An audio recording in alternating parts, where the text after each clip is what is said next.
तुर्की में हूँ। चलते चलते ना मेरी नजर चोटी पे पड़ी है। मैंने अपनी जिंदगी में इतनी तेज रफ्तार चोटियां नहीं देखी। बहुत तेज रफ्तार है। लगता है यहाँ की जिंदगी का हर निजाम तेज रफ्तार है और यहाँ की जिंदगी की हर तरतीब तेज रफ्तार है।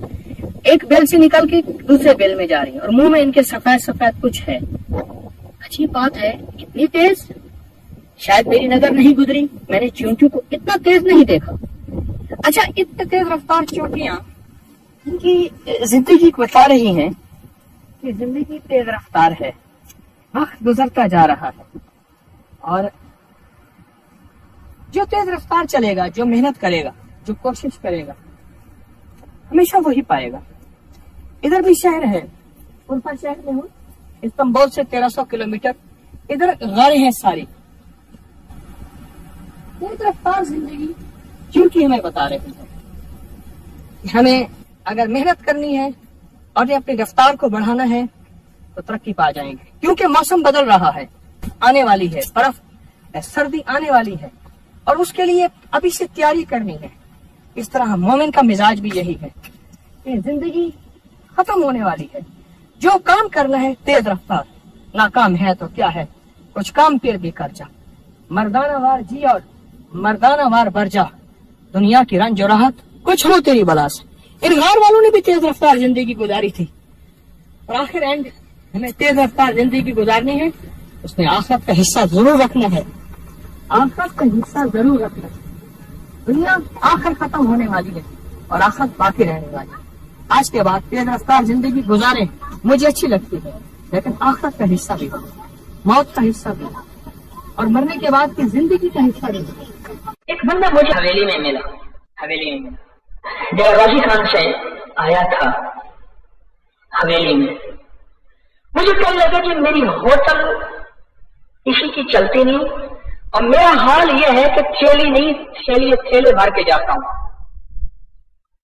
तो आपने 2 अमल बताए थे और 2 अमल की वजह से आपको दुआएं देता हूं और आपको मैं देखने आया हूं। मैंने आपके दर्श में कहानियां सुनी थी, शायद पहले देखा होगा।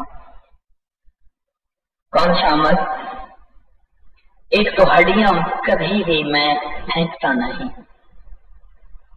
हड्डियां कभी नहीं फेंकता, रेस कभी फेंकता नहीं और सूरत कौसर कभी छोड़ता नहीं। और हाँ, परिंद इसको बिलों में, ये जो चींटियों के बिल हैं, इनको मैं लंगर डालता रहता। बस यही मेरा अमल है और इस अमल की वजह से मैं कहा लोगों की हौसलें चलती नहीं और मेरा हाल यह है कि मैं थक जाता। ये जो हड्डियां है ना, हड्डियां मेरे आका का फरमान है, हदीस का मफहूम है। अल्लाह पाक इनको फिर रिस्क लगाता है और नेक जिन्ना इस रिस्क को खाते हैं। और मैं जिन्ना, मेरे पास वाकयात हैं, मैंने सुनाए हैं दर्स में। ऐसे वाकयात हैं कि मैंने हड्डियों का अमल दिया, उन्होंने घर में जो हड्डियां फेंकी नहीं, साफ जगह पे रखी। बिल्लियां कुत्ते बज़ाहिर खा जाएं, चील कौवे बज़ाहिर खा जाएं, बज़ाहिर। रात को जिन्नात आए ख्वाब में। अब हमें शर्म आती है आपके घर में रहते हुए और आपको तंग करते हुए। कौन है आप? कहाँ वही जिन्नात जो आपके घर में आग लगाते थे, कपड़े फाड़ देते थे, बीमारियां, तकलीफें, झगड़े करवाते थे, नफरतें डलवाते थे। जब से आपने हमें रिस्क देना शुरू किया है, अब हमें शर्म आती है। कौन सा रिस्क? कहा तुम हड्डियां नहीं डालते, साफ हड्डियां जगह में नहीं रखते, वो रिस्क हमें मिलता है। अब हमें अच्छा नहीं लगता कि आपके घर में हम आपको तकलीफ दें। हम जा रहे हैं, कहा हमने ऐसे आंखों से देखा, ऐसे दरवाजा खुला और इस काफिला है बंदों का जा रहा और दूर तक उनका आसार नजर आए कि बस वो आंखों से ओझल हो गए। काश अमल से मुझे बड़ा कुछ मिला है, बहुत कुछ मिला है। और दूसरा, जो मैं बिलों और चोटियां उनको रिस्क डालता हूं, रोटियां बची, चावल बचे, बाजरा है, शक्कर है, चीजें हैं, तो रिस्क बचा, उसकी हिफाजत की और उठा के उनको डाला। गुड़ की डली आपके पास होगी, गुड़ आपके पास होगा, اور کتنے کا ملا ہے؟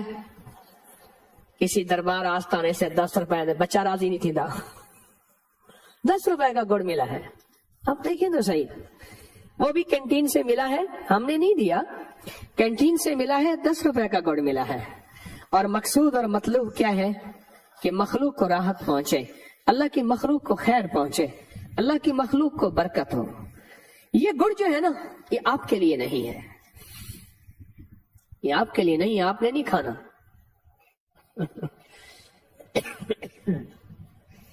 ہمارے ایک صاحب ہے، وہ نا بیٹھے بیٹھے ایک پاؤ چینی کھا جاتے تھے، چینی ایک پاؤ، گڑ آدھا کلو کھا جاتے تھے. کہنے لگے اگر شوگر گڑ چینی سے ہوتی تو مجھے کیوں نہیں ہوتی. لیکن احتیاط بھی ضروری ہے. میرے گھر میں نا ایک سوراخ کیا چونٹیوں نے. میں نے کہا بیٹا ان چونٹیوں کو روڈ مٹی نکالتی تھی. میں نے کہا ان کے ساتھ نا پسا ہوا، ہم نے کیا کیا ہوا ہے گھر میں، گڑ کو پیس کے اس کو موٹی چھلنی سے نکال کے اس کی شکر بنا لی. میں نے کہا پیسی ہوئی شکر یا گڑ جو ہے ان کے بل کے ساتھ رکھ کے نا ان کو آہستہ سے کہو آپ ہمارے لیے دعا کریں اللہ ہمیں بڑا گھر عطا فرمائے. اچھا صبح دیکھتے تھے تو وہ گڑ شکر نہیں ہوتا تھا، لے جاتے تھے، ان کی مٹی ہم اٹھا لیتے تھے جھاڑو سے، پھر وہ اور مٹی نکالتے تھے، پھر ان کو اور گڑ دیتے تھے، شکر دیتے تھے، اور یہی پیغام دیتے تھے اور دیتے رہے اور دیتے رہے. اللہ نے اپنے نام کی برکت سے عطا کر دیا.